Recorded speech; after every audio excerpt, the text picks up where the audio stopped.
শান্তকে as a captain আপনি আসলে কিভাবে রেট করেন? আচ্ছা, শান্তকে আমি অ্যাজ এ ক্যাপ্টেন আমি অ্যাজ এ যা দেখছি আমি টেস্ট ক্যাপ্টেন হিসেবে আমি তাকে বর্তমান যুগের আমি সেরা ক্যাপ্টেন বলবো আর কি শান্ত। এখন তার ওইখানে ডিসিশন নেওয়ার যে ক্ষমতাটা সে কিন্তু একটা খুব সুন্দর ডিসিশন নিতে পারে, হেজিটেট ফিল করে না আর কি। এই জিনিসটাও আমি দেখেছি, আর সেটা যে কাজটা করে সে কিন্তু বোল্ডলি করে আর কি, যে না ডু এটাই করবো আমরা।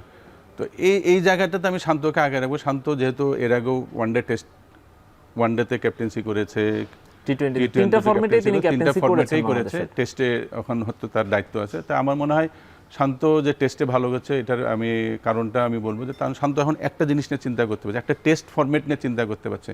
আর যদি তিনটা ফরম্যাট থাকে, আমি এখানে একটু হয়তো অন্যের সাথে আমার মতটা একটু বিরোধ হয়ে যাবে। আসলে তিনটা ফরম্যাট অনেকগুলো প্রেশার ক্রিয়েট করে আর কি।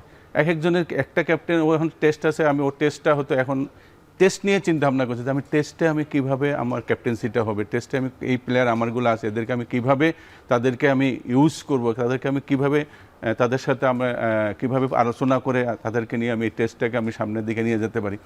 তো এই যে জিনিসগুলো শান্তর, এই জিনিসগুলো আমি মনে করি যে শান্তর এই জিনিসগুলো ভালো, এবং আমি মনে করি শান্ত যে টেস্ট ক্যাপ্টেন্সি যেটা সে বেশ কিছুদিন হলেও করে যাচ্ছে, বেশ কয়েকটা টেস্টও সিরিজে দেখলাম, বা যে তার যে ডিসিশন যেগুলো নিচ্ছে সেই ডিসিশনগুলো কিন্তু খুব মানে একটা রেজাল্টেবল ডিসিশন বলে আর কি, decision right on the field